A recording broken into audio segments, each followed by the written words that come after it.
Morning. Good morning.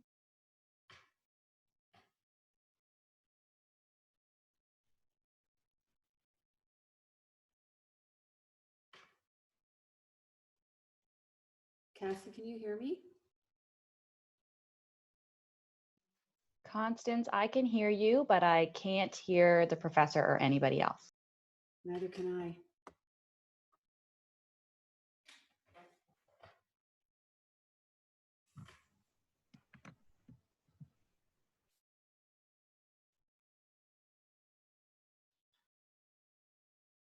That's fine. Cassie, Connie, can you hear me now? Yes, that's better. Okay, good, good. Yeah, sometimes the settings, I have to make sure that I'm doing everything correctly, and if it doesn't happen, then you can't hear me. So thank you for letting me know. We have two more people who are entering now. Admit all. Fantastic. Okay, so I just got word that Melanie LaFive, who is going to talk to us about the Navigator program, will be joining us at 11. And this will be interesting because we don't particularly have any program in the gerontology degree that addresses working through systems that we have in Canada or in Ontario. So that's why this is going to be an important component for students who want to consider it as a potential segue or even a future option.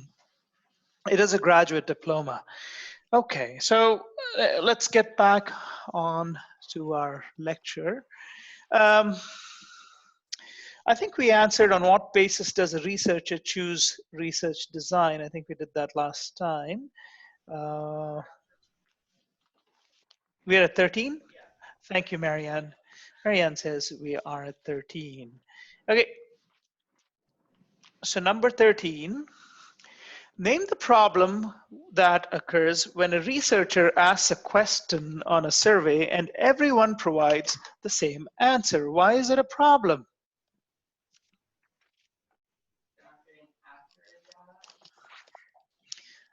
Could you repeat that for me, Marianne? Marianne says you're not getting accurate data. Okay. Let's play that in our own heads because that'll help clarify the question.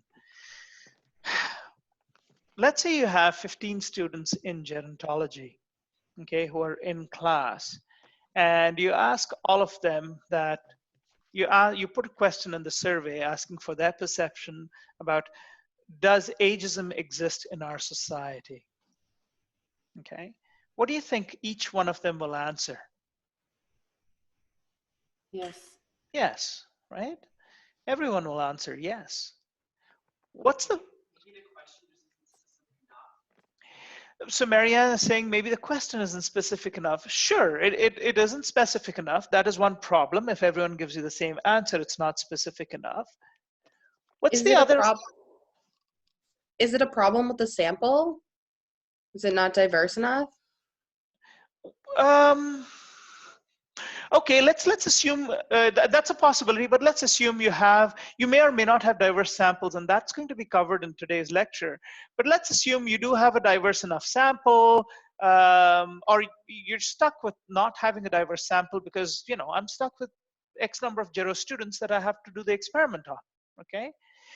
So I know I'm fishing for an answer that you may or may not know.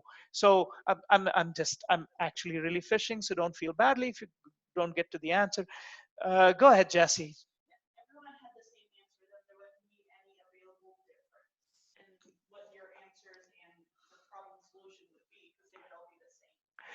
So Jessie has suggested her answer is there's basically no difference in the answer. So you're not really solving a problem. And that's actually the closest answer for this question. And so I'm going to reframe it. So when we do a survey, think about what each question in a survey or questionnaire is supposed to accomplish. If you go back 2 chapters ago, I believe, when you set up questionnaires and surveys, what is each item on the questionnaire supposed to do?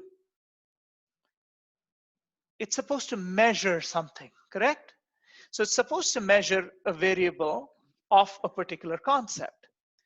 If you have a question for a 15% sample and all 15 give you the same answer, you're not getting a measurable at that point, right? Which is exactly what Jesse said, but in different words.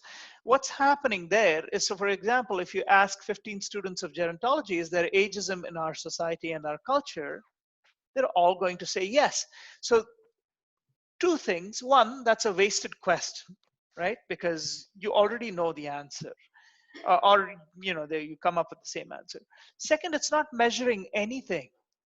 If you'd asked to what degree is there ageism in our society, would that be better?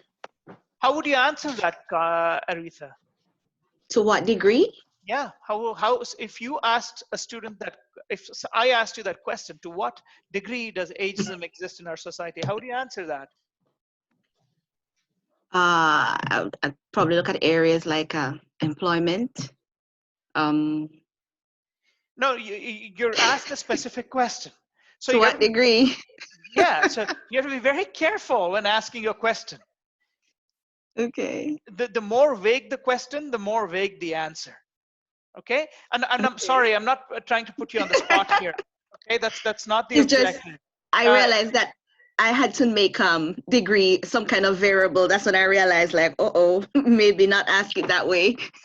Yeah, so it's the challenge is getting the question specific enough, but that's a different kind of problem. The issue when you have the exact same answer, especially when you have a survey, and even if you have kind of a Likert scale and you say ageism exists in our society, and you say strongly disagree, disagree, neutral, agree, strongly agree, and all Gero students say strongly agree, you're still not measuring anything, because, and that's the problem. So that's what they're going after. This question is basically intended to highlight the fact that if you are getting the same answer for a question, you're not measuring anything. That's the whole purpose of this question.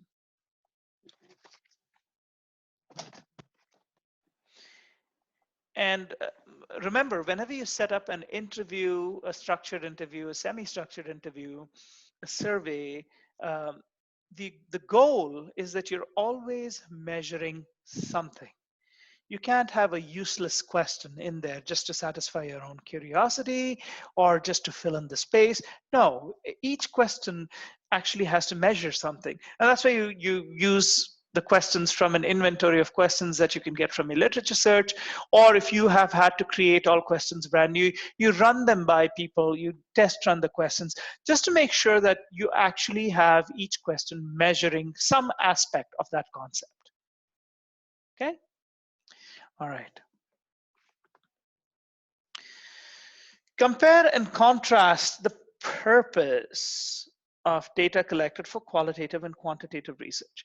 Now, we have flogged the dead horse with differences in data collected for qualitative and quantitative research. I think we've spoken enough about it. I don't see the need to go through why we collect data for qualitative research or what the differences are. I think 5 or 6 lectures ago, we had a little table that tells you how the data comes and what kind of data it is. If you want to talk more about the purpose, you talk about this is more about personal perceptions and you know, looking at phenomena and so on for qualitative, and quantitative would be more for suggesting causal relationships. But go ahead, read the chapter. This question I don't think we need to specifically address because this has been done. Okay. All right, let's look at the next one.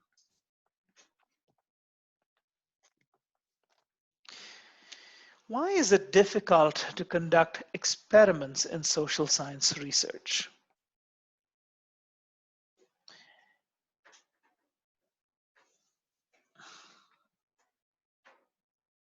Let's talk about what an experiment is first. What is an experiment?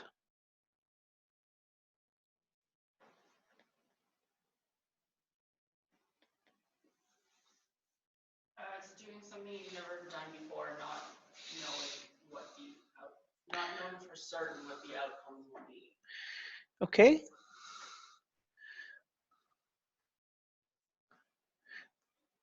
And that's Marianne says it's you know, doing something that you haven't done before without knowing the outcome.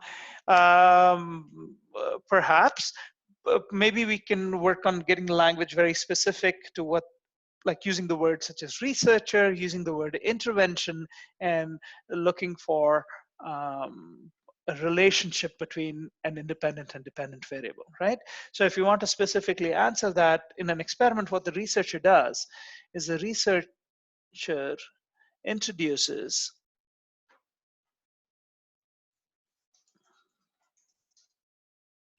a change or a process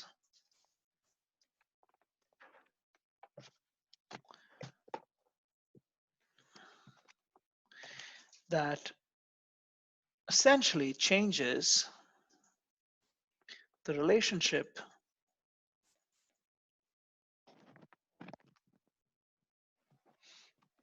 between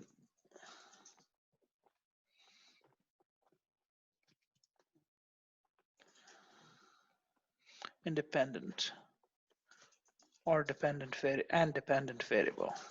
Now, you can have many variations of this answer. You can also say it is an experiment is a form of an experimental research is a form of research where with controlled variables, it's the only kind of research where you can actually show a cause and effect relationship between a dependent and an independent variable, right?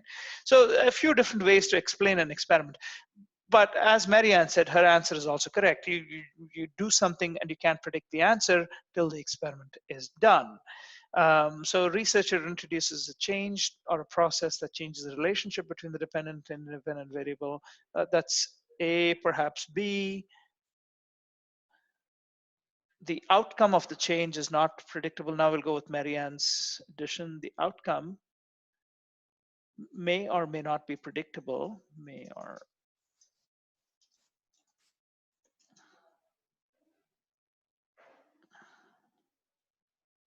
and C,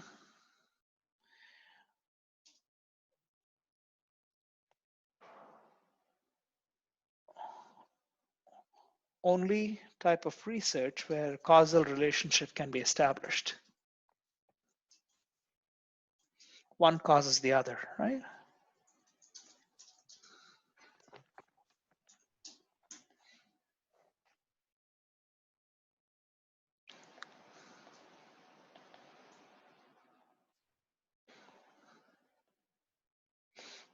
Okay, so these are the features of an experiment, okay? Keeping these three in mind, why is it difficult to conduct experiments in social science research? So let's look at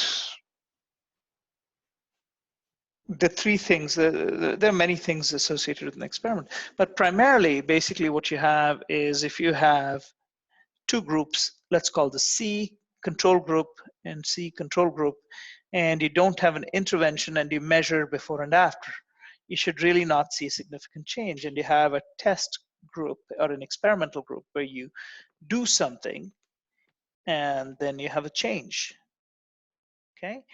And then you can say, well, A caused B because I did A here, something changed. I did not do A here, so nothing changed, right? That's basically the nuts and bolts of an experiment. Why is it difficult to conduct experiments in social science research? What do we think? Go, Jesse.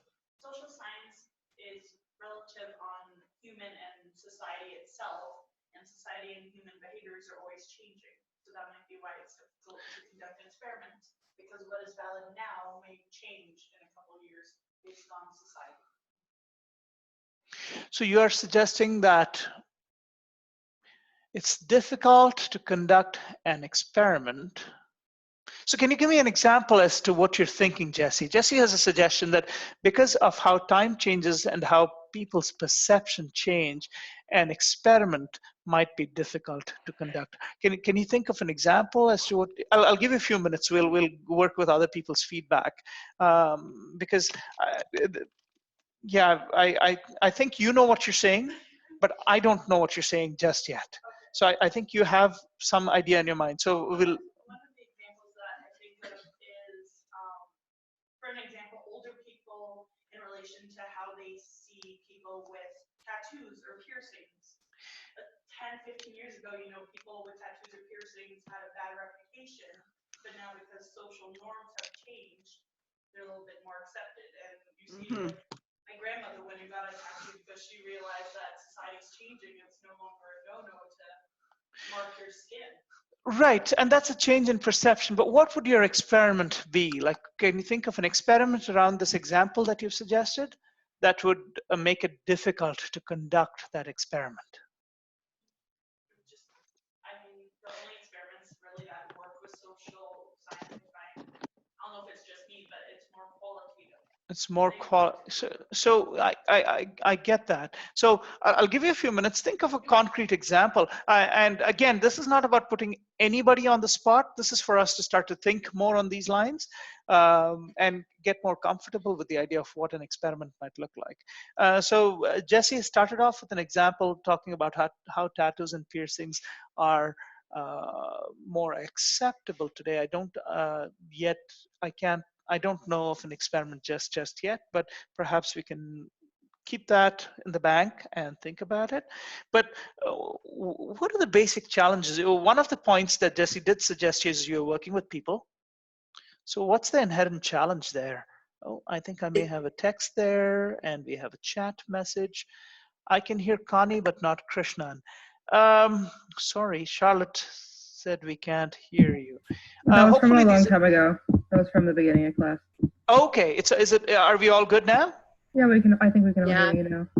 Okay, thanks. So why is it difficult to conduct experiments? One of the points that Jesse made is it's people. And of course, being people is wonderful. We're all people, so that's great.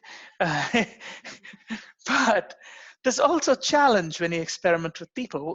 Why is it difficult to conduct experiments with people? Is it because there's so many different variables of the, like, different factors of the people, whether it's gender, you can't control for every factor? I think that's a very complete answer. Thank you, Connie. Personal variables and beyond control. That's a very big factor. No matter how much I try, if I'm doing an interventional experiment with my students in gerontology, pre and post, say hypothetically, I'm introducing you to the idea of multiple choice questions with more than one answer. So if you don't answer all the choices correctly, you get it wrong, even if you got one or two correct. Okay, and there are multiple choice exams that are scheduled that way. So let's say as an experiment, what I do is we have 14 students in this class. I have 7 students who have done quizzes with me throughout the semester or not throughout the semester, they've done a couple of quizzes with me where they have answered questions which required them to answer more than one of the multiple choices.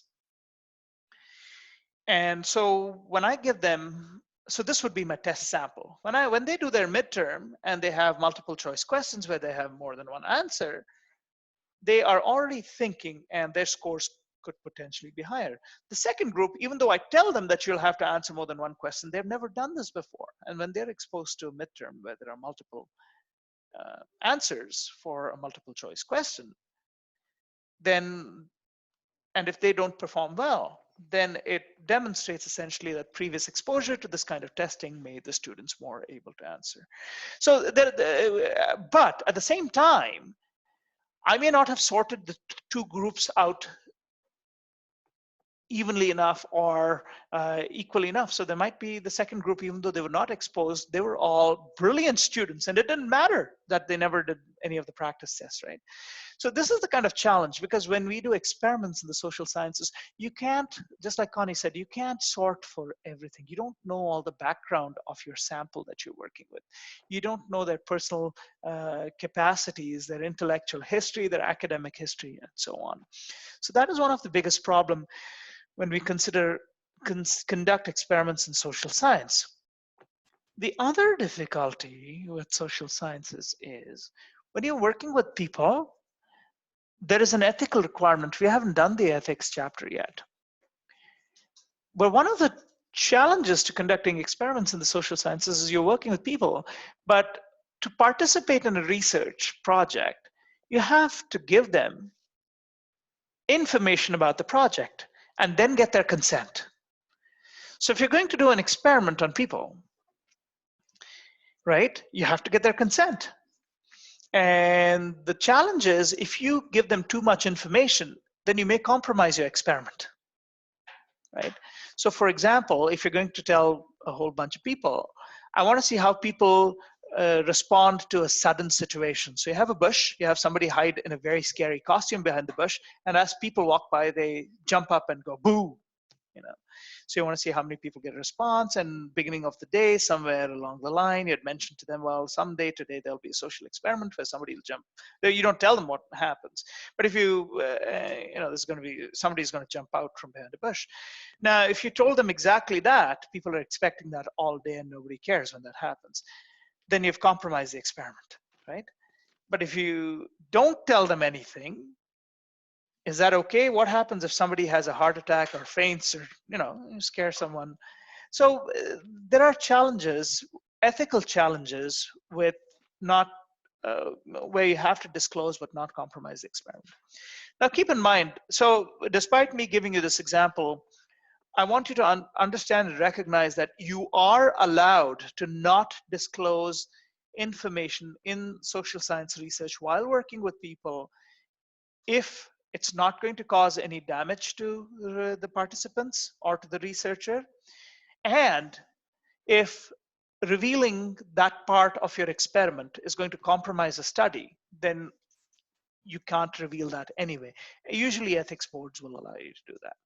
So two basic challenges: the personal variables and the idea of how much information must be revealed in order to gain consent to do an experiment type of study in social sciences. Those would be a big reasons. Okay. All right. What differentiates participant observation from just watching something? Okay, you can tell me this.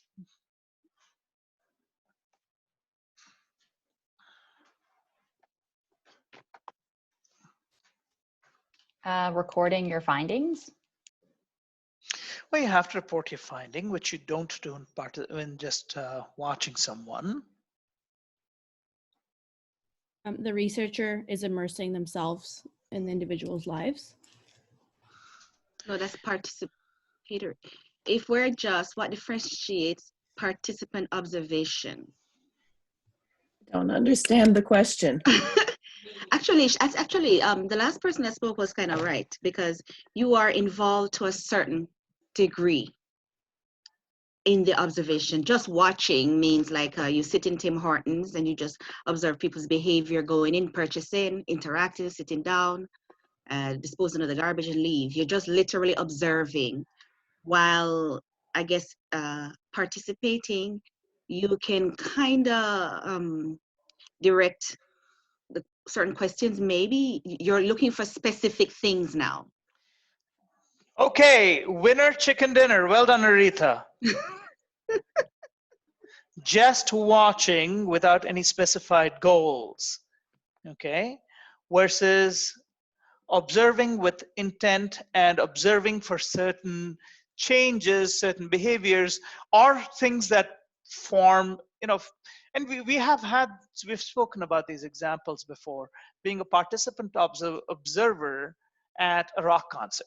Okay, that means yes, you're part of the rock concert, you're still screaming, yelling, dancing, but you're also noting different behaviors that you're observing, as opposed to just showing up at a rock concert and without any specific goals. So when you're a participant observer, you still have goals. You're looking for certain kinds of behaviors which you attempt to predefine ahead of time, right? For example, if you're talking about substance abuse, or if you're talking about a rowdy behavior, if you're talking about what else do we see at rock concerts? I don't know. I've never been to one, but what else do we see at rock concerts? Yeah, okay. Weird makeup, scary makeup, all that kind of stuff. So Marianne says she hasn't been to one either, so she doesn't know. Okay, so if you kind of, the difference between just showing up and watching something is you really don't have a game plan when you go in. You don't have an objective as to what you're looking for. It's like when I had taken my students down to the Tim Hortons on campus and asked them to observe and didn't tell them what to observe for. So people all saw different things. It's like taking a bunch of people with the visual impairment and asking them just to go and observe an elephant, and everyone comes up with different things because one thinks it's the trunk of a tree, another person thinks it's a big brush, one person thinks it's like the tube of a vacuum cleaner. You know, they're all touching different things, and nobody has been specifically asked to observe something specifically. So the big difference So is, does it have to do with the question then?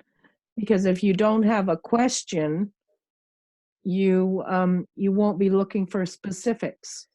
correct? Absolutely. So you have to have a very specific question. That is phase one of research, right? The very first step is to have a targeted and focused question, a limited, focused, well-defined question.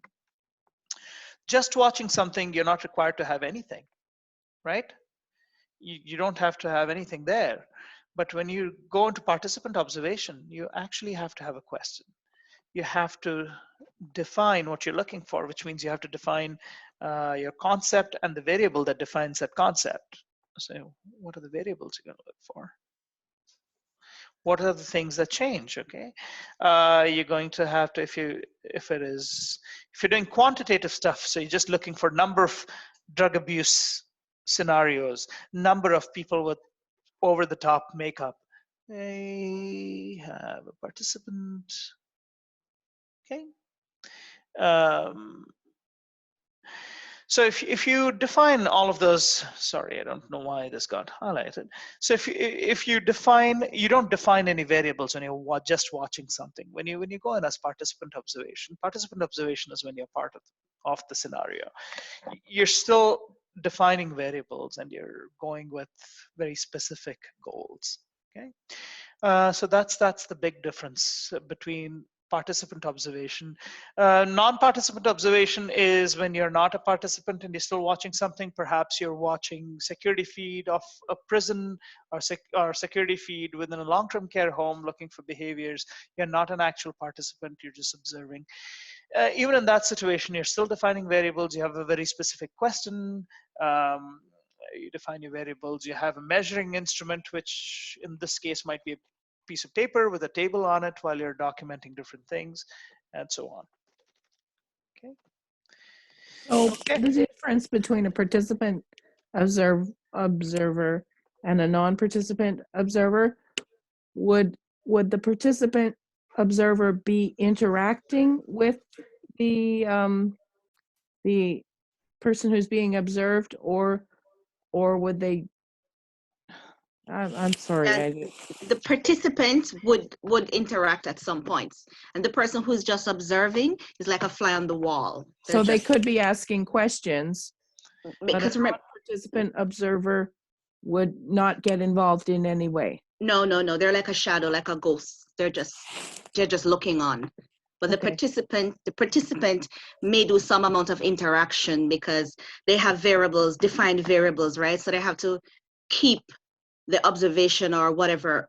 Well, the non-participant observer could have defined variables too. Yeah, but they're non-participant. Yeah, okay, but they could have variables. This is a great discussion. I love this. And the only reason I'm going to jump in because I think it's important to add that, as Aretha said, the participant observer can actually interact, because part of being a participant is you're doing what participants do. Now, obviously, if you're at a rock concert, you don't want to carry a microphone and recording device and go and interview people. That automatically makes you a non-participant, and it messes up the experiment. But at a rock concert itself, if you're a participant observer while you're enjoying the rock concert, you can talk to people while making observations. Hey, what do you think they're having back there? That looks different. He's snorting it through the corner of his eye instead of his nose, so it may not be Coke. I don't know. I'm just making things up. But you talk to people, and even though you talk to people and you interact with them, it doesn't mean you aren't observing. Okay, a participant observer could very well, right after the fact, go back and make notes on their conversation and what they perceived. Perhaps, he has a question about a certain kind of makeup, certain tattoo, certain piercing, whatever it is. How about this? Sorry. How about Go this? ahead. At that same rock concert, for the participant observer, they'd go in. There are a set of 3 different DJs, and maybe the second DJ had some good songs that the participant was moved to dance to. So in their write-up later, along with their observation, their participatory part could be, the music, it was exciting, it was stimulating, it was nostalgic. So they can attest to some of the music played at the concert, in addition to observing, some people dance themselves into a fit. Some people looked as if they were bored to tears.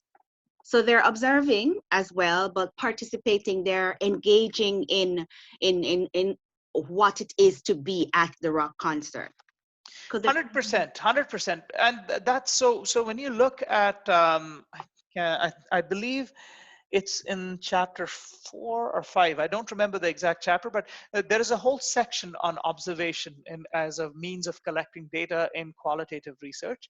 And there are examples of how you make your observations, but you also write in a separate section. You have a table with multiple columns, and in the table itself, while you talk about the incident or number of incidents, you have incident, and you go ahead and describe the incident, and then you have perception.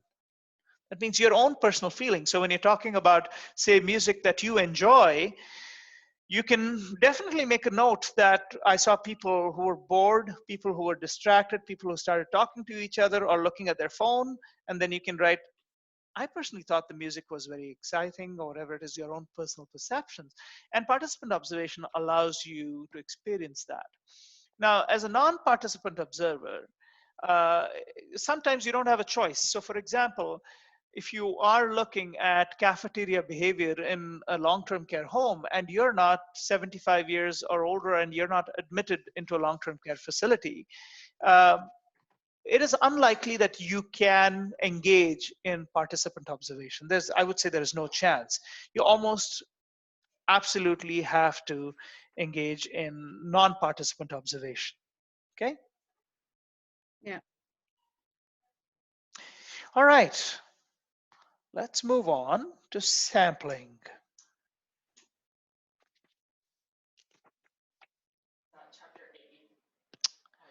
Chapter 8.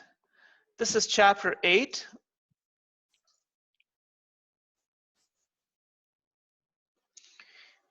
Okay. Professor? Yeah. I know this is going further ahead, but just to say, on page, can you see 248? On page 248, data collection. At the bottom, it has observation, it has non-participatory observation, and participatory observation on page 250. On page data recording 252, 253 has like a I don't know, a diagram box that has what you observe, and the other side is your reaction and thoughts. Data so we haven't covered it yet? Maybe we did, but when I looked at the back of the book, the index, appendix, the index. Oh, okay. I found it. It's pretty detailed. It looks like I haven't read it yet. Yeah. I just found it. So yeah, perhaps we will cover it. If we haven't covered it yet, we will cover it moving forward. So don't worry about it at the moment. Okay. I cover data collection by observation. That's why I'm a little surprised. Maybe we did. I don't remember where. Okay. Well, let me. I know we did cover observation, but I'm not sure if we covered the specific participant and non-participant. Well, we did because we Yeah. used the specific rock concert example before. Yeah, This is Oh, not the okay. first yeah, time it's being Okay. used. we did. I just can't remember where. It's a Just got shame. kind of lost in all the other stuff. Yeah, yeah. You know what? Don't worry. Just read your chapters, and as long as you read your chapters, you'll all be in good shape. And we'll cover things multiple times. As you know, I have a habit of forgetting what I said last time, and I say it again. So we'll cover many things many times. Okay. Okay. All right. Um, okay. So the question is, what we sample because we don't want to deal with the entire population. What should a sample reflect?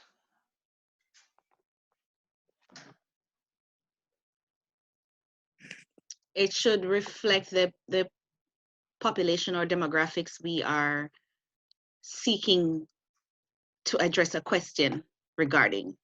So if we are looking at a cohort of people and their interactions with technology. So we'd want to get people like some of the baby boomers generation, just about around there. It wouldn't serve us to include millennials, for example, because they're a different population and their interaction is different. Their experience is different. So that's a correct answer, Aretha. Thank you.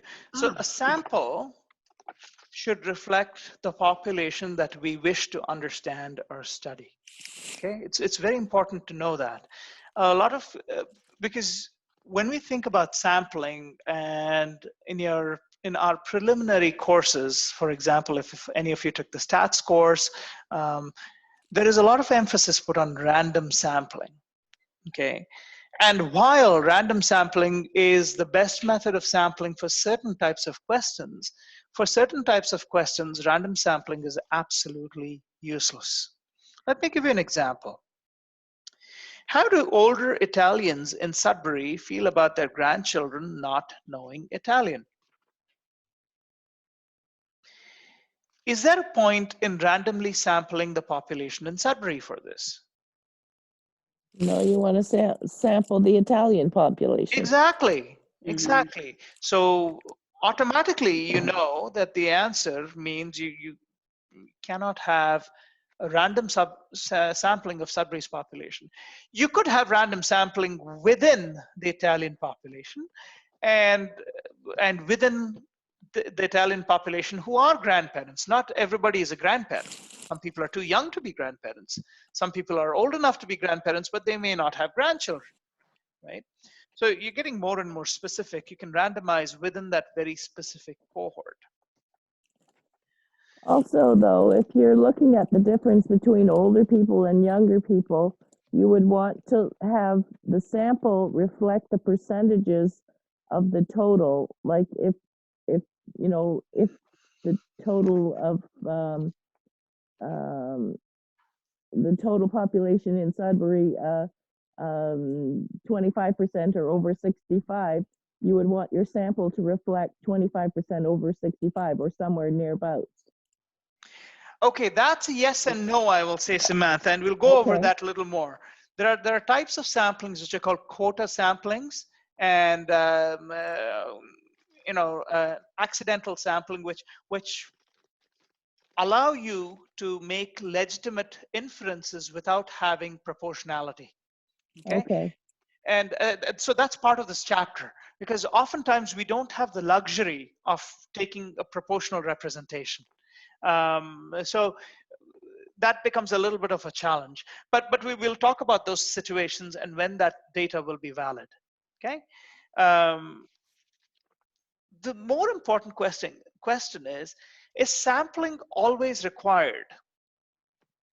What do you think? Do we always need a sample? For an experiment, yes, because aren't we trying to answer a question? Okay. So we need the population geared towards the question to get an answer for, to make the answer, to validate the question and make the answer useful. Well, thank you Doesn't for it depend on whether we're doing observation or if we're just doing the data mining kind of from someone else's secondary source or whatever? Or is that a sample even though we aren't doing a survey? But when we're selecting the secondary data, it's a sample geared to the question we're answering still. We're not just plucking secondary data, you know what I mean? So it's, we're picking from a set of data that is going to represent the population. Now, here's my question to you. Why do we sample? We sample because we don't want to measure the entire population. It's just too much work, just too many people, right? In those situations, we sample because in an ideal world, you actually measure everything. If you had the resources, you wouldn't sample. So there are situations where we do not need a sample. If I am measuring attitudes on ageism in my gerontology 3127 course, I have 14 students. Do I need to sample? No, you can take the whole course. Exactly, exactly. And that is something important to understand. If you have a workable size of the population that you're measuring, you don't need to sample. So even though sampling is a very big deal and you should sample, the situation where you must sample is where the size is too large for you to get an accurate representation. It's too large for you to be able to measure because of just the amount of work, the amount of time, and the amount of resources you'll need to do it. That's Going back to my example of secondary data, if you can go to Stats Canada and say, okay, 35% of all of Canadians represent this group, and you can actually prove it with the whole statistics of the whole of Canada, would you not do that over picking a sample? Oh yeah, 100%. So if you have data for the entire population, say you have Stats Canada data talking about income distribution in Sudbury, why would you waste your time pulling out a sample? You have data for the entire population. You wouldn't waste your time. Always, statistically, the population is the complete answer. A sample is a compromise. A sample is always a compromise. And this is important to remember. It is a compromise, but it is an acceptable compromise as long as it is representative for the question that you're trying to ask. So 100% Samantha, if you have data for the entire population, that is your first priority. You don't waste time with a sample if you have it accessible. Unfortunately, in the real world, we don't have the luxury of that a lot of the time. Most times you don't have that information. Anything that Stats Canada measures, 100%, you will have data for everybody that has responded to the survey. And I believe response is mandatory, I don't remember. So anyway, there are two types of sampling: random sampling and non-random sampling. And for experimental purposes, depending on your question and depending on what the context of the question is, they are both okay. There's nothing wrong with non-random sampling. It will change how you frame your answer and what limitations your answer has. Random sampling, there are many types of random sampling. We'll get into the different types. But more importantly, we have to talk about what random means. What do we mean by random sampling?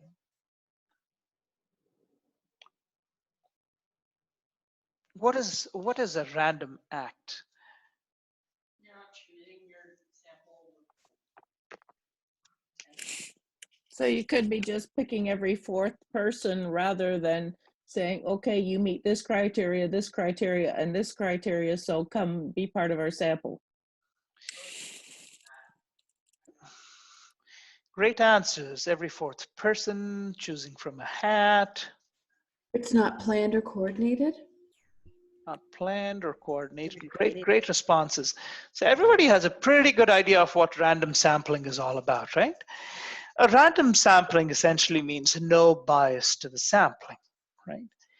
What if I told you you're picking out balls from a hat, okay? Different colored balls, marbles, different colored marbles from a hat, okay?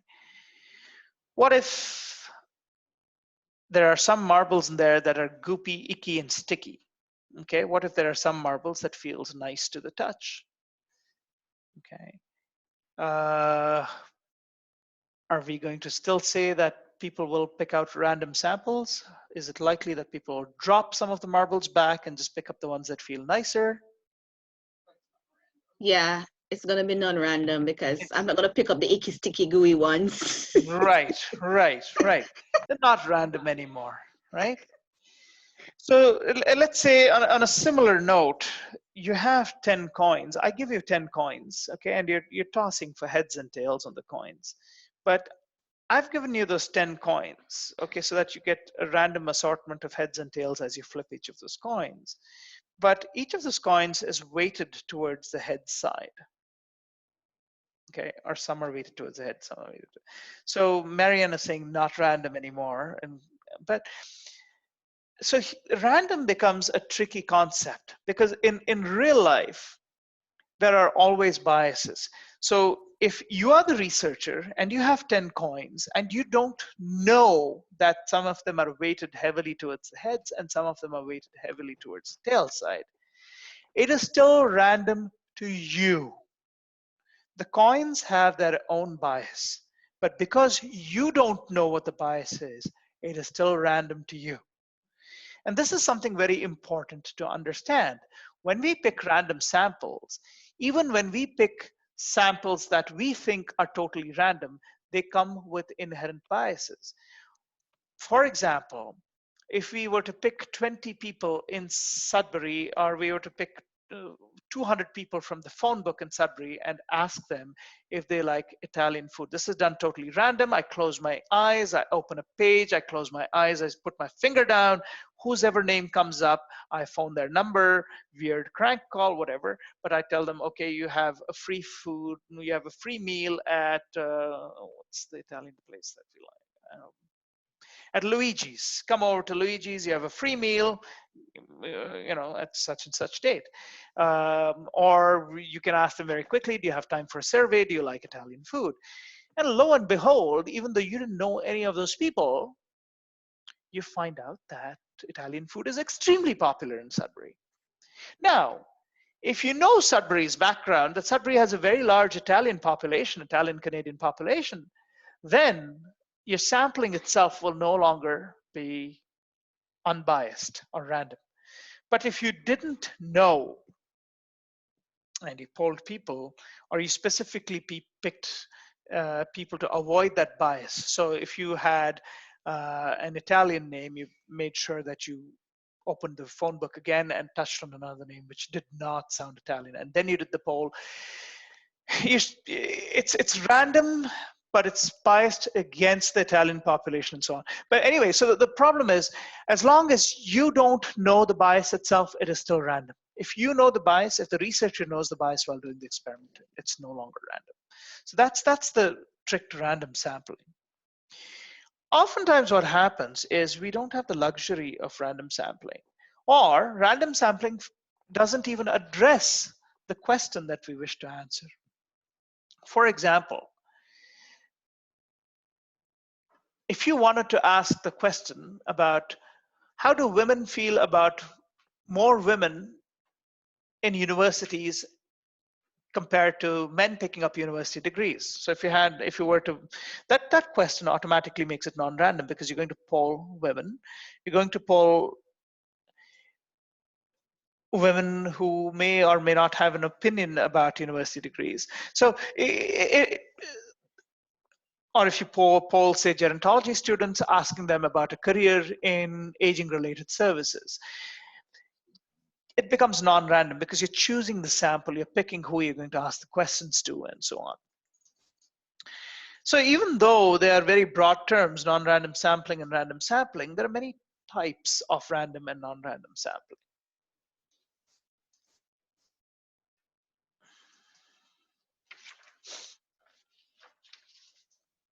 So let's look at some types of non-random sampling.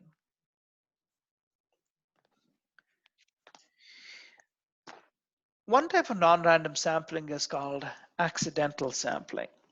It's also called a convenient sample because it's not random. So if I am to do a test for my 14 students in research methods in gerontology, I have no choice or no role in deciding who will be in my class, okay? But it depends on my question. If my question is, I want to measure, how do you feel? Do you feel comfortable, or how do the students feel comfortable about research methods in gerontology? The question is most relevant for students who are in the course or who have taken the course. So in that situation, a random sample makes no sense. I will use the convenient sample available to me, which is my students, right? The second type of non-random sampling is accidental quota sampling. A quota sampling suggests a number or a quota. So Laurentian is a bilingual university, bilingual tricultural university, which means there are programs in English, there are programs in French. Oftentimes the programs in French are not complete, so students taking the French program will have to take an occasional course in English to be able to complete their degrees successfully, okay? So if we, hypothetically, if we wanted to compare how students felt regarding support for their program based on gender, okay? But we find that the number of women is far greater than men. At the same time, we don't want to just poll 5 guys and 50 girls, right? So we do something called an accidental quota sampling.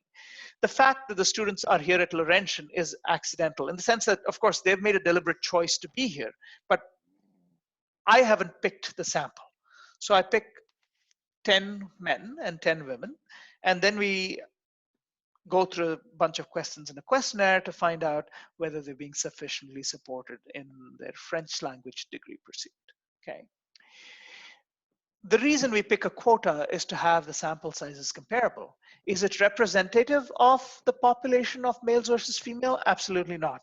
So Samantha had asked a question earlier, well, should it be representative to the population? So it doesn't have to be, and for certain questions, it does not make sense to do that. And for example, if I want a broad swath of perceptions, males versus female, regarding how good the French support is for the programs, I might need a larger sample size. There might be 500 female students and 50 male students. I might be forced to take all the 50 male students, but I might have to pick just 50 from the female students, okay? So this kind of a sampling is called an accidental quota sampling.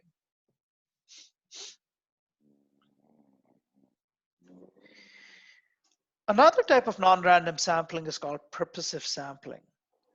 Purposive sampling is used a lot for case studies. And the idea is you have a purpose behind picking that very, very specific sample, okay? What are the differences in the choice of choosing 6 credits of sciences? So all undergraduate students have to take 6 science credits at Laurentian, okay? Yeah. What are the differences in approaching 6 credits of sciences between gerontology students and religious studies students?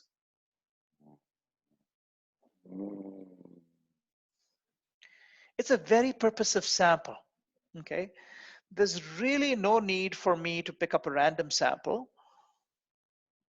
I might have a quota defined, I might not have a quota defined, I might measure all students, but it's to ask a very specific case. I might pick up 10 students here and 10 students here, and we look at what the motivation was in choosing the science courses that they did. So this kind of a sampling is called a purposive sample.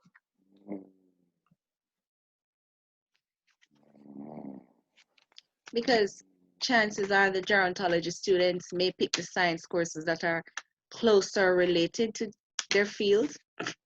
Perhaps, and we would know that only when we do the experiment, right? Right. But because we're specifically trying to make a difference, saying that gero students, let's say we have a hypothesis that gerontology students are likely to pick up basic.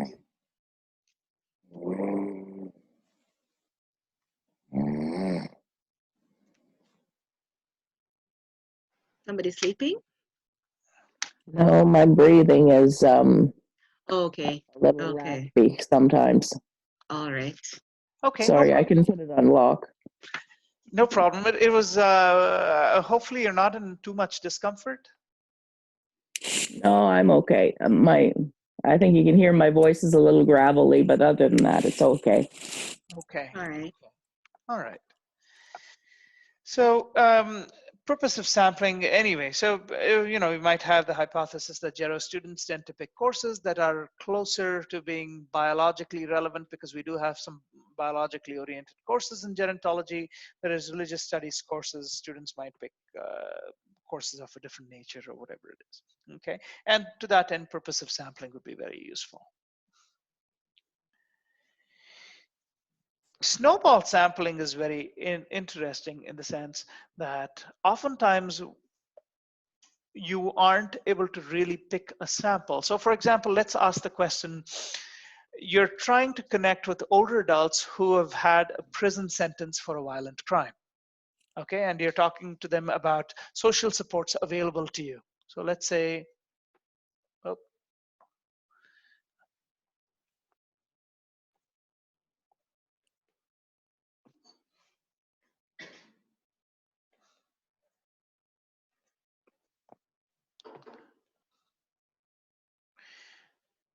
previously incarcerated for a violent crime.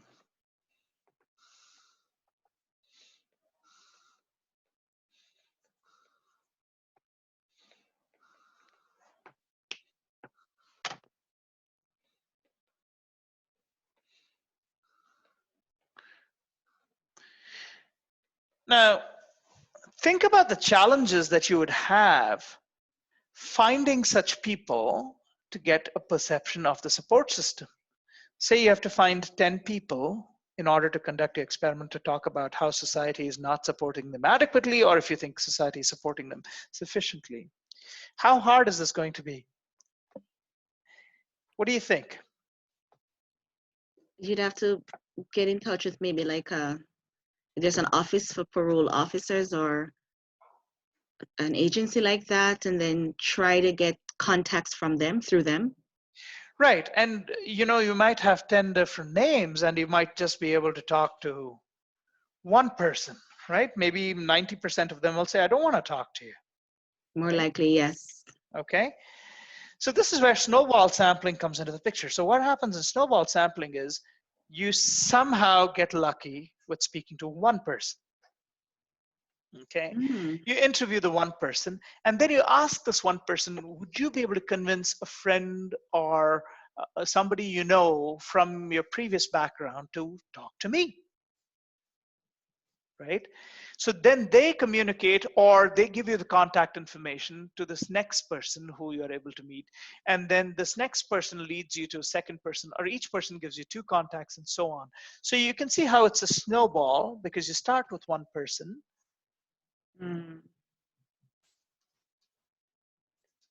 So, you know, it's like a snowball rolling down a hill. And what happens is your sample starts to accumulate from a small nuclear point. You don't necessarily have to start with one. You may have two starting points, but you may end up with a sample size of 50 after starting with one or two. Okay, so that kind of a sampling is called snowball sampling. And oftentimes it does not have to be an older adult who has a history of incarceration. It could be so many different things that you are not part of that immediate society and culture, so you don't know where to start. Okay. All right, so we'll finish up with non-random sampling next class. I have with me Melanie Lefebvre, who is going to talk to us about the Navigator program. I'm just going to set her up. Please stay online. I think this will be extremely valuable for all of you. Okay, I'm just going to go this No problem. Give me just 2 seconds.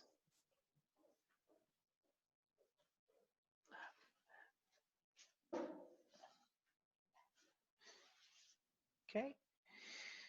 Now, I'm going to turn this off.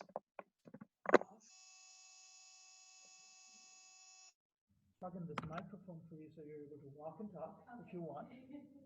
A lot of people like to walk and talk. I personally do, but then Does anyone know when we're going to be talking about the midterm? about the Navigator program? No, the midterm. It's next week, right? Next week, Monday. Yes. Oh, is it gonna be 10 o'clock? I need to make a reservation for the time. 10 to 12, like 10 to 11? No, How no, long? it's going to be exactly 40 minutes or 50 minutes, 50 minutes. Okay, so 10 to 11. Okay. Yep. Can you hear me? Aretha, can you still hear me? Yeah, you're very low, but I can hear you. It's very low. Okay.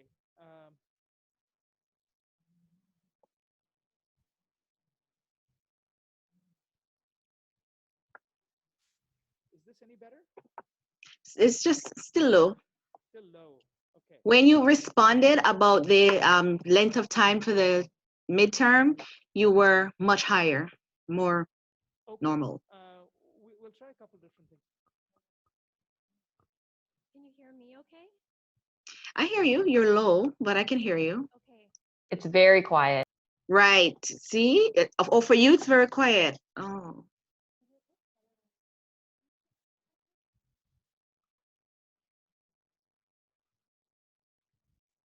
Yeah, I could barely hear her too. Okay.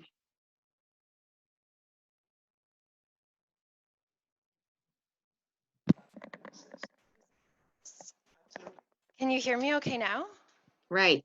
This Yeah. is good? You sound normal. Okay, good. Much better. Okay, perfect.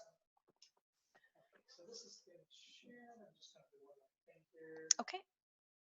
so that they can see you while you talk. And Oh, you have a this will clicker? change your slides for you. Perfect.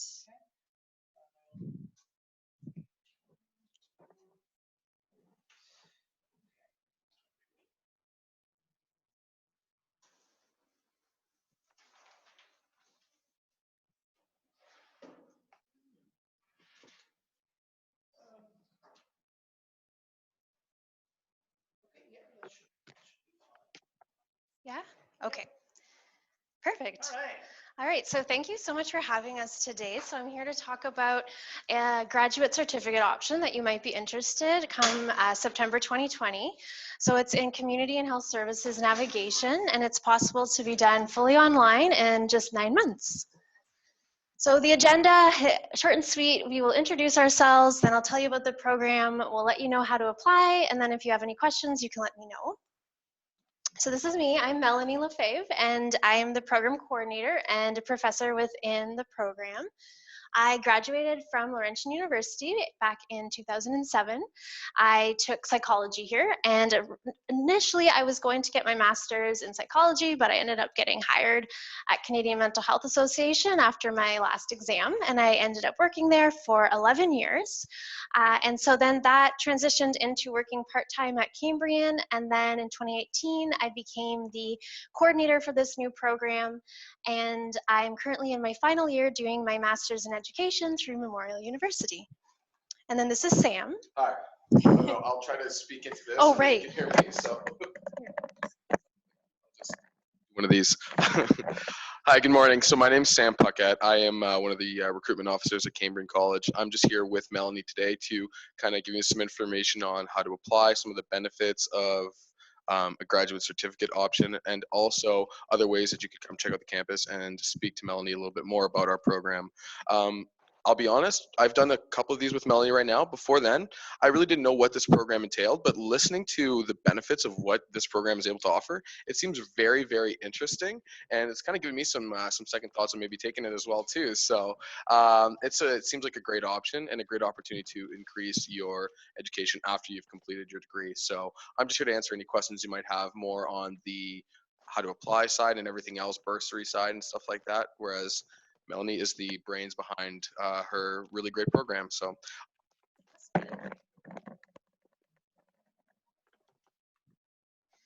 So I'm just curious where the camera is. Like, where would I be looking at the virtual? camera is here. Okay, so they can. I'm just going to move this a little bit in front. Sorry, Mary Ann, just a little so they can actually see.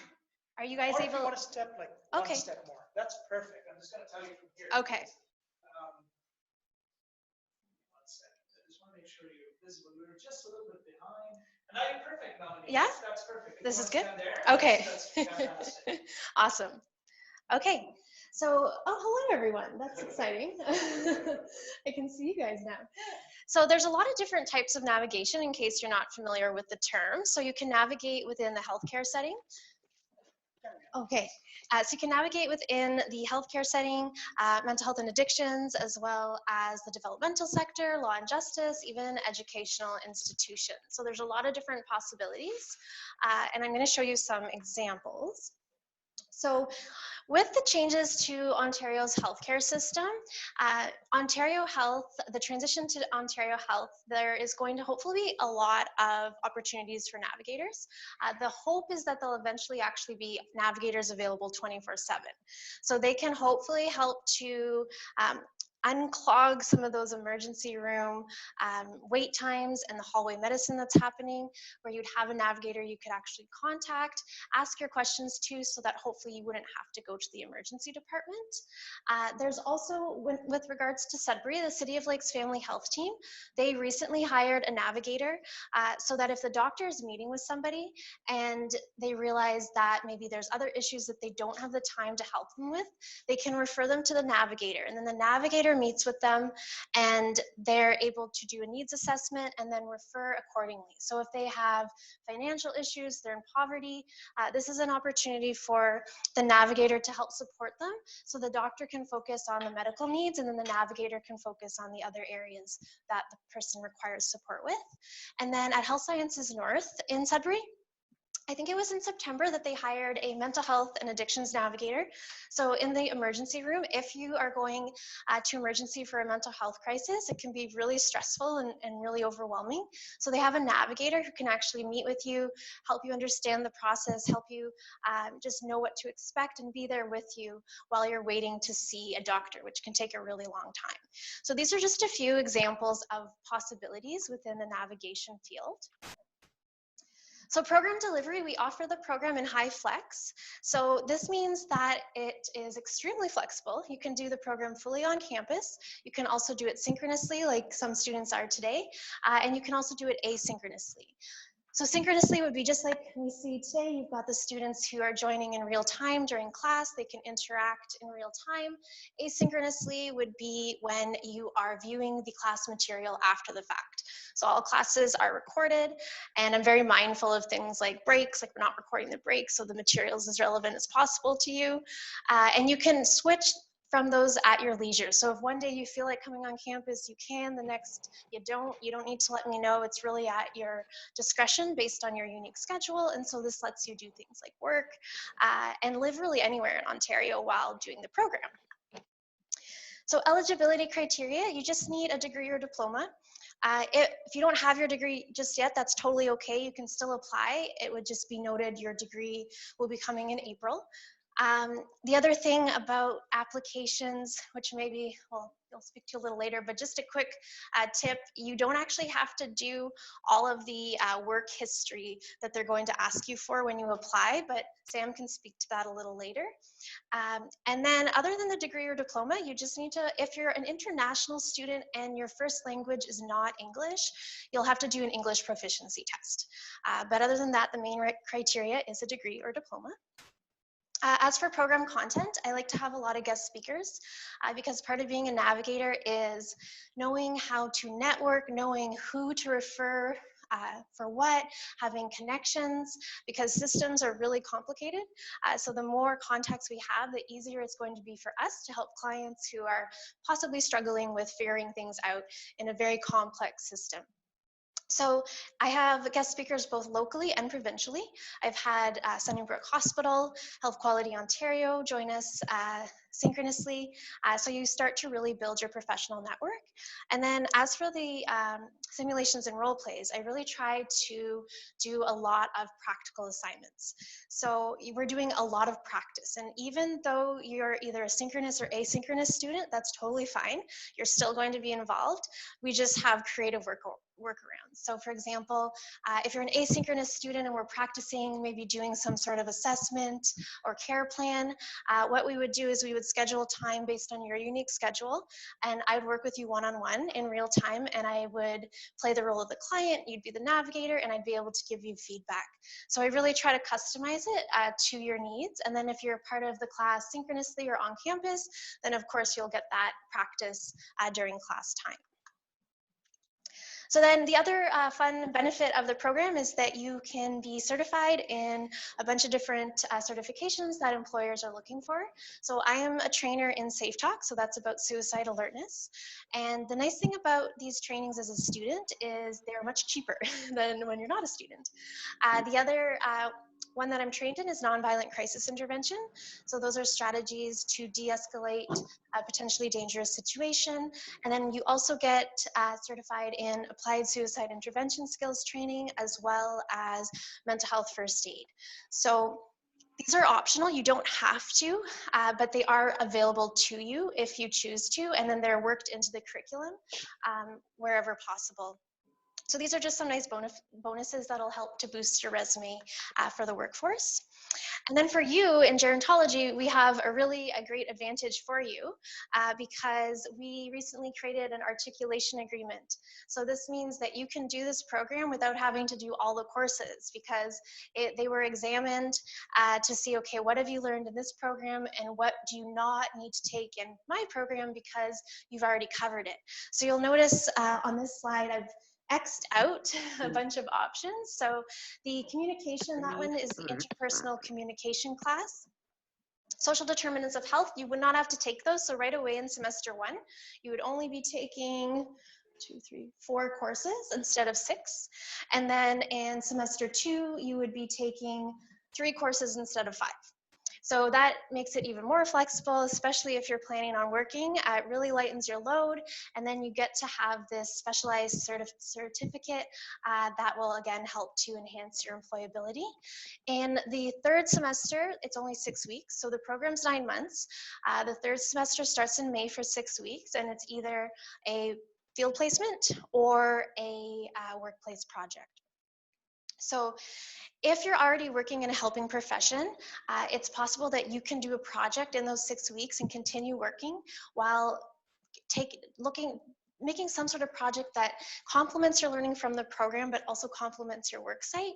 However, if you don't have a lot of experience yet in the field, it's recommended that you do the field placement so that you're getting that practical experience, getting to actually apply your learning from the program into the field. And then there's another option, transfer credits. So yes, you are eligible for not having to take these particular courses associated with our articulation agreement, but let's say you took an elective in abnormal psych. So that would qualify as a transfer credit towards concurrent disorders and mental health. So if you're interested in the program, you could reach out to me and let me know what your courses are from your degree, and I could check to see if there's any other areas where you might qualify for a transfer credit. So then these are some employment examples. So the program is still new. This is only its 2nd offering. And so these are some examples from the first cohort. So one student did her placement at Health Sciences North, the Mental Health and Addictions program, and she is now working at HSN. Another student did her placement at the Northeast Lynn, and she got hired there afterwards. I've got some students working at March of Dimes Canada. I've also got, what else do I have here? Oh, ODSP. They've got ODSP. And the other thing just to keep in mind, there is a lot of international students in the program. So the employment stats are a little, I guess, skewed, you might say, because they have to then do a 2nd year of schooling to be able to then get their work visa.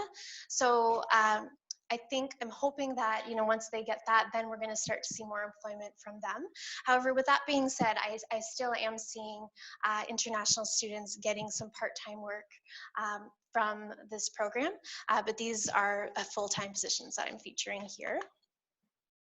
And then in regards to student testimonials, if you go to, and sometime in the future, go to flipgrid.com/CHSN. I've got a bunch of student testimonials, but I do want to show you one while I'm here with you, because she actually took the gerontology program here at Laurentian, and she's the one who's now working at HSN. So I thought that one might be especially of relevance for you to view. But if you'd like to see additional testimonials, they are available on that particular website noted on the screen. Tony. Yeah, Tony, you know Tony. So I just need to click. There's a click here button that'll pull up her testimonial. While you're doing that, if you don't mind, I'm just going to pass these around to you. This way, if you don't mind filling these out, we'll be able to provide you more information about the program as well too. So, and you can. Do you have an electronic version? Because there are only 2 in class, 14. Yeah. We can, if you have their email address, we'd be more than happy to. I can't give them to you. Okay, We can yeah. send it. Send it to you, yeah, most certainly. Okay, great. You can keep the pen that I'll give you as well too. So, Thank you. no problem. I'm going to click on There you are. oh, okay. It's here.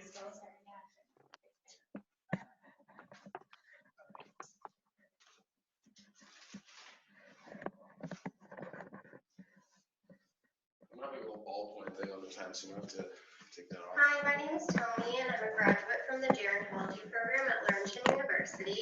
The thing that I like most about the Community and Health Services Navigation Program is that it has a unique and creative way of teaching and preparing us for working in the field. Last semester, we led and participated in the mock care conference, which exposed us to situations we would likely encounter in the field. I would highly recommend this program to anyone who is interested in taking it.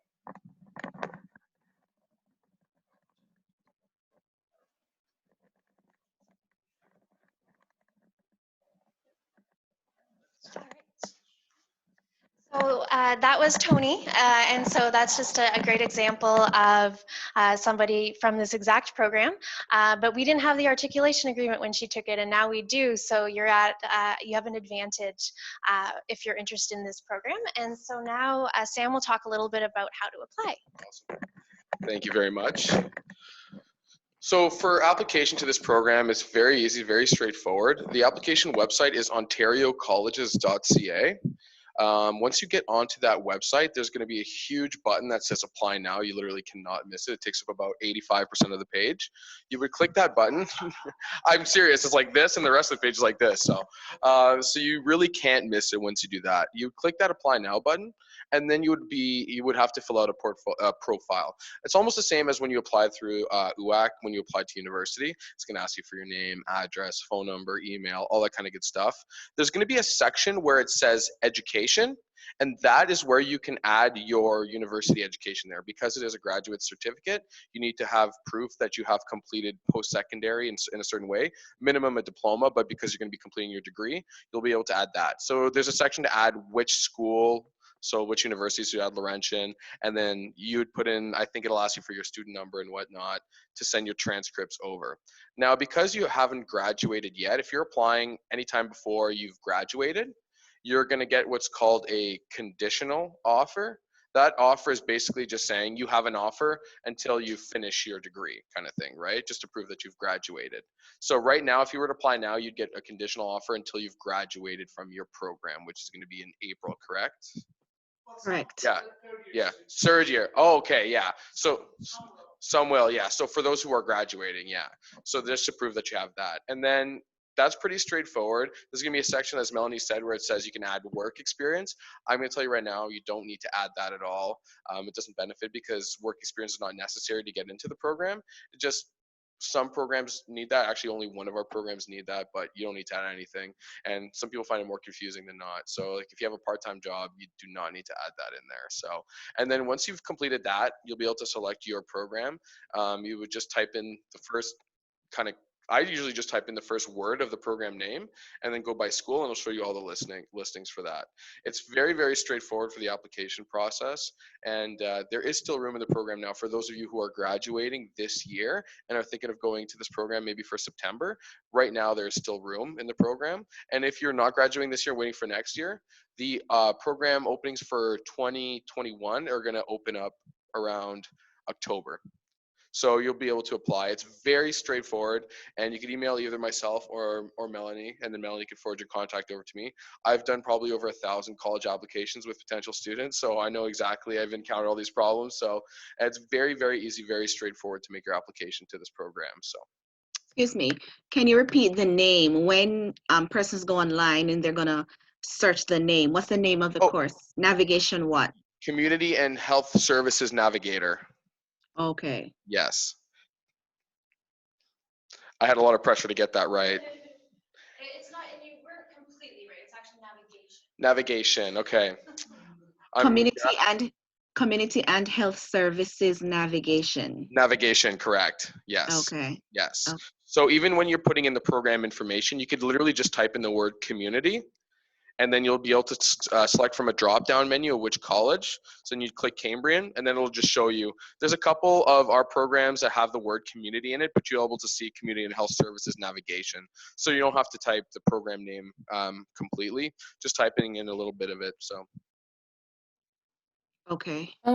For navigators, is there a college for navigators? Like, I don't mean like a school, but Like a regulated like body? nurses have, like a regulating body. Right.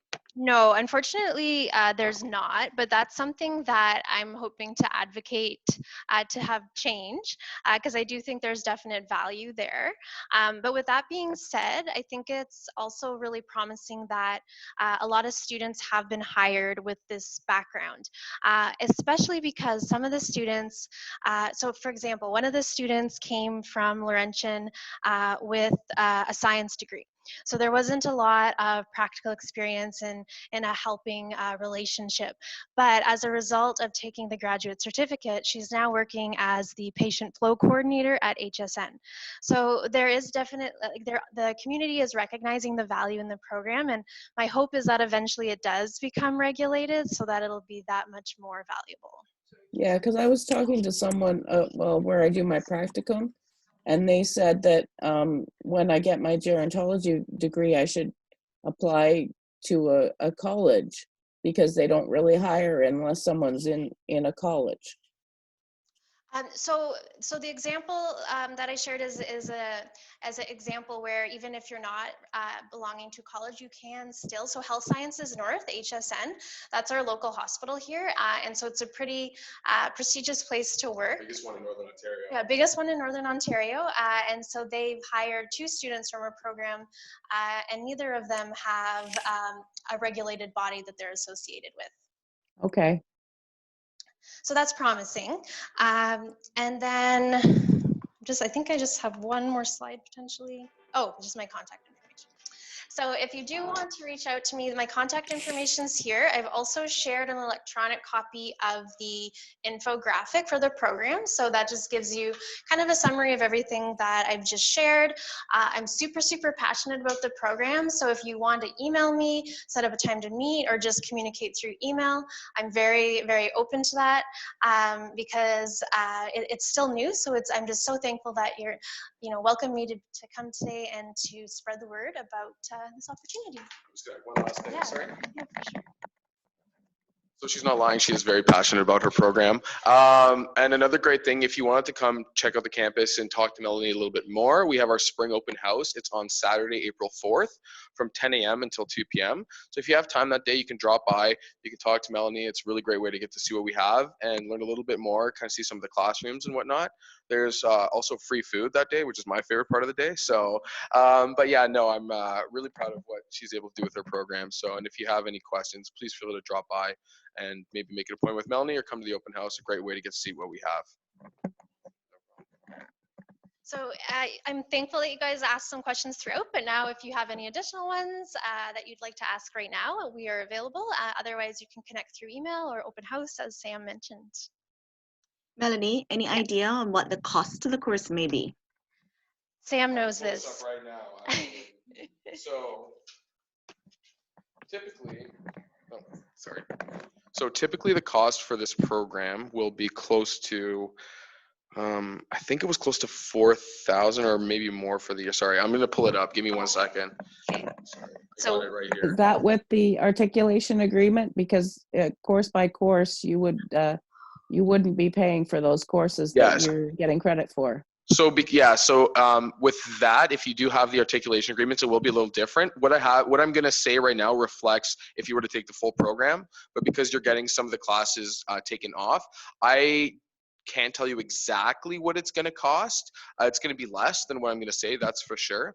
But Okay. yeah, so just give me 1 second here. So this reflects a complete program. So yeah, okay. So for the total cost will run you approximately about 9,000 for the full program. 9,000 to 10,000 for the full program. Oh, And with the articulation agreement, would you still qualify for OSAP? most certainly, yes. So you would still Yeah, be doing, you would still be doing OSAP. You can still do OSAP, but Yeah. because you would still be considered a full-time student because you're still taking over 60% of the course load. Yeah. Yeah. Okay. Thank you. I have a question for Melanie. Oh, and I'm just going to end with one other thing too. If you have any questions about that, I can get to the exact price with the articulation agreement, and I can send that over to your professor, and he can maybe distribute that to you. Thank you. That would be Okay. helpful for me to know as well. All right. There's a question for Melanie. Hi, yeah. I'm just wondering the content, is it very northern focused or is it more, generally like systems throughout Ontario? It's systems throughout Ontario. So it's a mix of, there is the northern focus, but I'm also very mindful of the provincial focus, especially because some of my students are in Southern Ontario. So I want it to be relevant for them. I currently have 3 students in different parts of Southern Ontario. And so when you're doing different assignments, the Southern Ontario students will have a different focus in some cases than the Northern Ontario students. And then when it comes to placement, one unique feature is you can do the placement anywhere in Canada. So I actually have a student who will be going to Yukon up north to do her placement in the spring. And so in that case, if the program does eventually expand beyond Ontario, I will start to have more Canadian-wide resources. But for now, it's definitely focused as the province as a whole. Thank you. And you can do your placement not in Sudbury, obviously. Correct, yes. So most students choose Ontario. This is the first time that I've got someone going up north. But yes, you can do it anywhere in Ontario, and I support you through the process. So I'm very involved. I'm making a lot of contacts, and it's really based on your interests, not only with the field that you want to work with, but also the location that you want to work with. So I work very closely with you to try to get you matched as closely as possible. And so far, we've been really successful with getting students matched based on their unique preferences. Oh, Okay. the slide said it was August 2020 to July 2021. Now, is it starting in August or is it starting in September? For the on Ontario colleges, right? Like for the that just shows, it'll give you a list of programs that start between August 2020 and July of 2021 for any particular school. Our program does start in September. It just kind of lists that as a whole. So some programs, I don't think there's any at Cambrian that start in August, but that just shows the whole kind of list of programs that start between that date and that date. This particular program will start in September. Okay.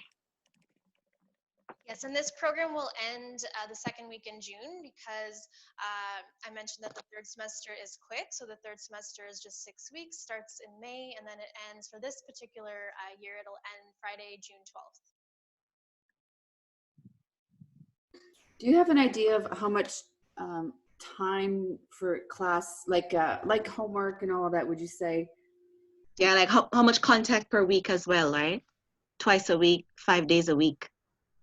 Okay, so with the articulation agreement, it's definitely going to be a much lighter load. I think I can safely say that it'll be very manageable because right now I've got students who are working either part-time or close to full-time while doing the program full-time, and they're doing it. It's a little stressful though, but it is manageable. But with the reduced load, I think your work-life balance will be much improved. Are all the classes like 3-hour lectures? Yes. Okay. So all the classes, the classes are scheduled in the 3-hour lectures. However, that being said, you don't have to attend on campus or synchronously. You can view the recording afterwards. And sometimes I'll utilize the class instead of the 3-hour class time. I'll utilize that time to meet with people one-on-one and to give them personalized guidance, even if they are an on-campus student. So I'm very open to the needs of the students, and I'm willing to rejig things around if needed. But yes, they are each scheduled as a 3-hour block. But of course, with being an asynchronous student, the way you do that will look differently, and the lectures itself will never be the actual 3 hours because, like I mentioned, breaks are not included. And then there's also practice time in class. So we're not recording the practice time. I'll often make a separate video afterwards and summarize some of the key learnings from the practice. And then the virtual students or asynchronous students will be expected to partner up on their own time and do what we did in class. That kind of helps visualize it. Can you go back to the slide over which ones you don't have to do? Yeah, for sure. So, yeah, so interpersonal communication, you don't have to take. You don't have to take social determinants of health. You don't have to take ethics and or advocacy and ethical decision making, and you don't have to take the dementia course. I like the Photoshop job you do in the access. Oh, thank you. Thank you. I was proud. And then, yeah. So what you And can't. what are the courses in semester 3? So semester 3 is the placement. So the placement Oh, or okay. the capstone project. Yeah. So it is a full-time placement. So you would be doing it from Monday to Friday. 35 hours a week. However, with that being said, the capstone is an option. So especially if you're already working in a helping related profession, you get the luxury then of still working, but also doing your capstone project alongside your work.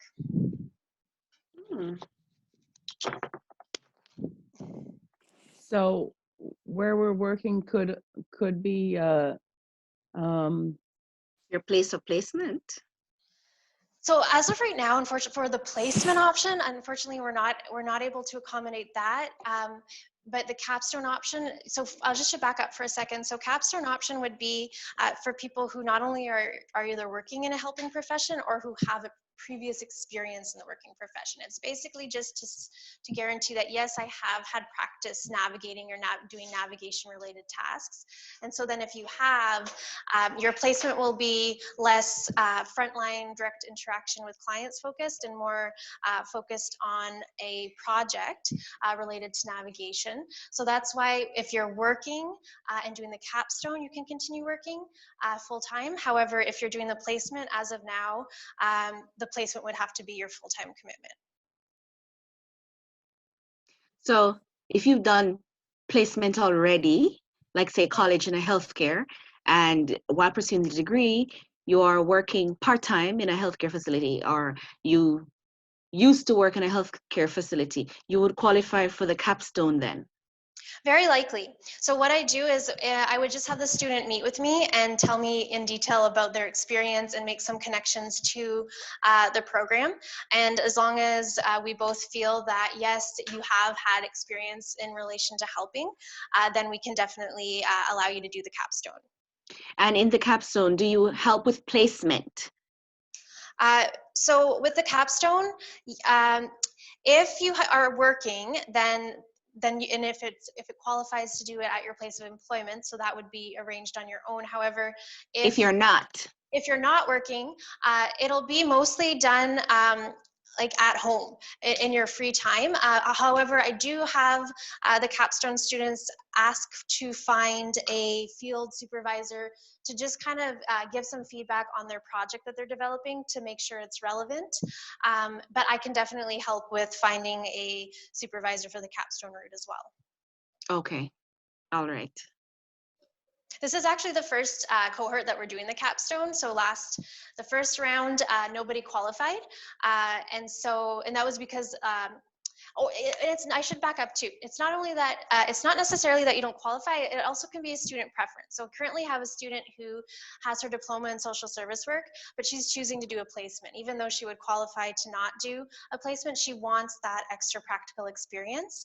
And so this is the first cohort where I've got 2 students who are doing a capstone. So after June 12th, I'll be able to answer in a lot more detail about the specifics of the capstone because it's a little still bit of a learning curve for us all.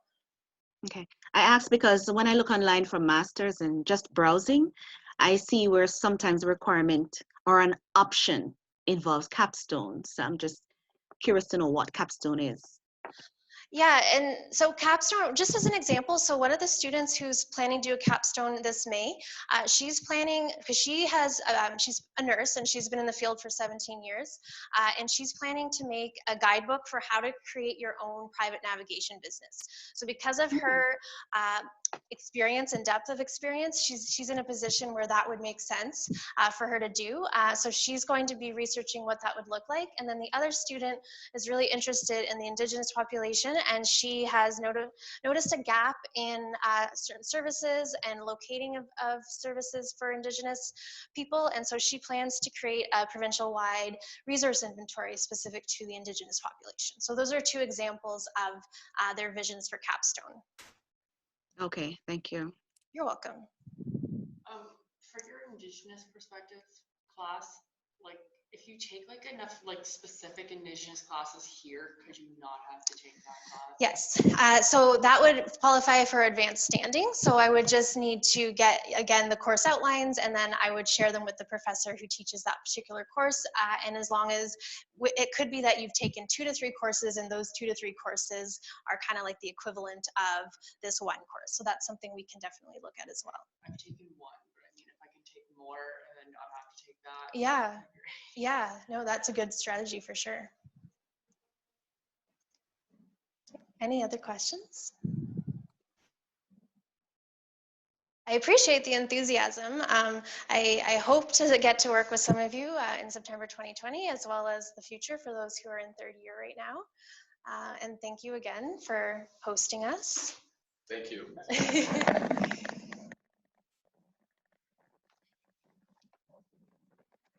Thank you very much, Melanie and Sam. This was very nice. I don't think we've ever met before, but I think the students will benefit a lot from this. I'm just going to drop them by the door, but what the students that want to talk about the midterm, if you can wait for about 2-3 minutes, I'll just be back and then we can talk about it. If you have to leave because you have something else to do, no problem, we understand. But give me about 2 minutes, okay?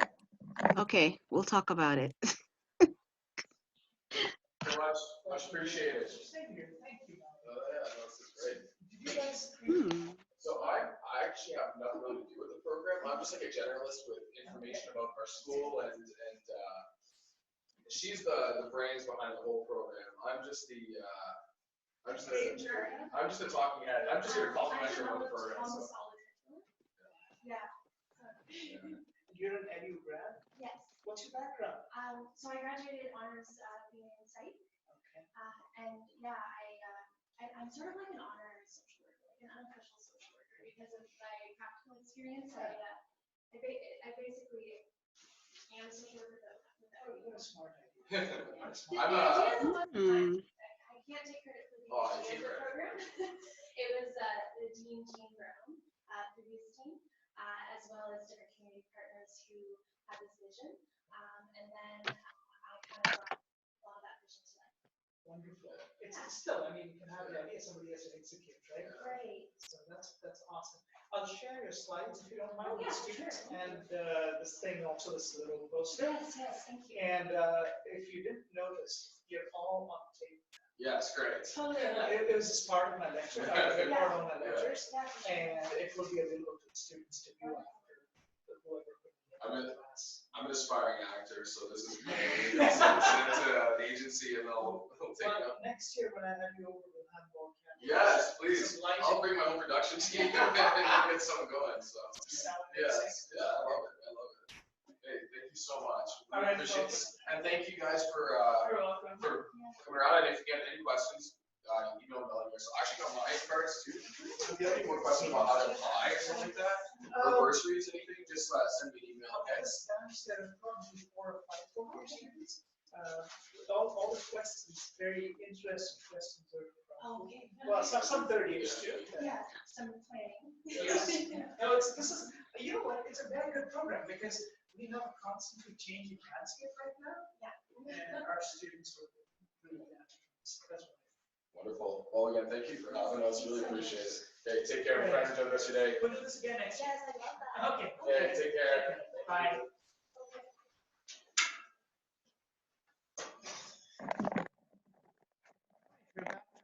Programming. Okay, questions on the midterm exam. Okay.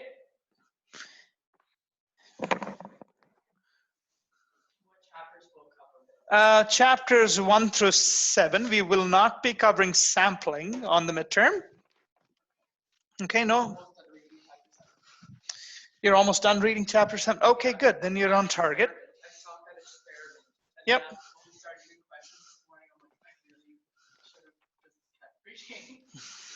Yeah, no, so we will not cover sampling. So everything before sampling, so up to research design, I think, chapter 6. Okay, so that's being covered. 1 to 6? 1 to 6. Okay.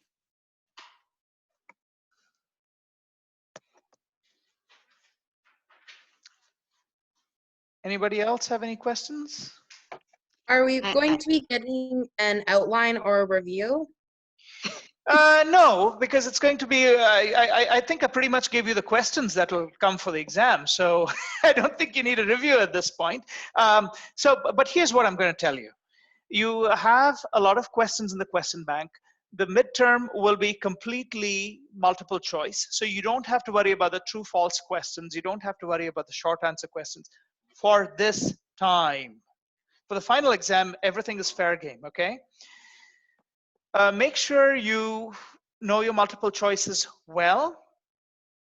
You will have 40 questions, sorry, not 50 questions. It's 50 minutes, but 40 questions. There will be no options. You have to answer all 40. And it will be 1 point per question, 1 mark per question, okay? Unless you have any, if I don't have any letters for you from accessibility services or something, you cannot have extra time. Your test will stop at 50 minutes. How is it going to work with, so is it going to be like online? And then you said that day we'll have to have our video on? Like, how is that going to work? Yes. So all of you will need to have your laptop. You will have to turn your video on. So by default, when I turn on the meeting every time, everyone's video is on and then people decide to turn it off. But for the purposes of the test, everyone will be required to leave their video on. I see Aretha and Cassie already have their video on. I know Claire knows how to turn on and off her video. So we know that some of you are familiar. For the others who aren't, just don't turn it off, okay? I will give you very specific instructions in an email before your midterm exam as to what you need to do, but I will also talk you through it so there is no confusion. It's very simple. You will be given a website to go to, and in the drop box, you're going to enter your name, and then you're going to enter a specific classroom code. The moment you do that, you will enter the quiz, okay? Once you're in the quiz, you just go click, click, click, and you start filling in your answers. That's pretty much it. It's pretty straightforward. If there's any issues of confusion, there really should not be, because you're going to have sentence 1 will tell you go to this website. Sentence 2 will tell you in this kind of a box, you enter your name, and sentence 3 will tell you click enter. So that's pretty much it. It shouldn't be too bad. So are you going to send us, like, today we got a link. We clicked onto that link and we were able to join the meeting. Are you going to be sending us a link next week, Monday, as well? So we Yes. Okay. So I'm going to send you a link for the Zoom meeting so I can see you guys on screen. Right. And while you're at the Zoom meeting, I will send you a second email while you're at the meeting itself, so that you can actually, while you're at the Zoom meeting, you can also go onto the website to answer the midterm. Okay. Okay. And while you're checking your email, I'll walk you through it at the same time. So, there's no issues. Don't worry about that at all. So that means we log on maybe 10 minutes early. We log Yeah, into it's probably a Zoom. good idea. Class is at 10, probably good to log in at 9:50. Okay. Okay. I just want to clarify, you said chapters 1 to 6. Correct. Right. But chapter 7 is selecting a research design. Are we not? Sorry, including that I chapter? take that back. Everybody, it's chapter 1 through 7. I forget the numbers. Don't. That's what I thought. It's okay. Everything except sampling. Everything except sampling. Because sampling is 8. Everybody's mad at you Okay. now. Yeah, okay. Joking. It doesn't matter. You either get tested now or you work harder during the final exam. You still have to work for it. It's just a question of now or later. Okay. So this is less important, but the site that's like we're going to take the test on, will it automatically generate our score at the end, or is that something that we're going to need to wait a little bit for? No. I will set it up so that you get your scores the moment you're done. Oh my gosh. So you will have instant gratification regarding your scores. Thank you. Okay. So the benefits of technology. I'm not going to have to send it somewhere or mark it or anything. The answer is already pre-programmed. So the moment you finish, you know your score. So you can either celebrate or cry. I don't know. Well, hopefully everyone's celebrating because, you guys have all the questions. So come on. Okay. Any other questions, comments, concerns? Thank you for having the systems navigation people in. That was very helpful. Excellent. Okay. I will, put up the PowerPoint and their poster on D2L as well. So you can go back and look at it if you want. I'm not sure if you know the answer to this, but do they only have fall enrollment? Like, can you enroll in the winter for the program? Because I know personally I won't be done. I still have like 2 classes or so left to take in the summer. So I won't technically have my degree till a little later. Right. I think they said September 2020 to July, August to July for application, and the class is like September to the middle of June or something. So I didn't hear a January intake, so I'm not sure. It seems like you go through all together as a group. So I feel like it's one of those programs that you can't just jump in the middle. They're only offered, you have to take this one before you can take this one, and they're like offered in sequential order. Right. Okay. I think you're right, Cassie. I mean, yeah, it does sound like that, and that might be something that changes later. But for the moment, it sounds like you'd have to join in the September of the year, whichever year that is. September 2021 isn't far, it's not far at all. No, it'll fly. You'll be there before you know it. Another semester or 2, you're done this, and before you know it, once December steps in, September is next. That's right. That's right. Thanks, everybody. Have a great week. Bye. Thank you for Bye. a couple of days, and we'll see you all on Thursday. Bye. Yep. Okay. Bye. Bye.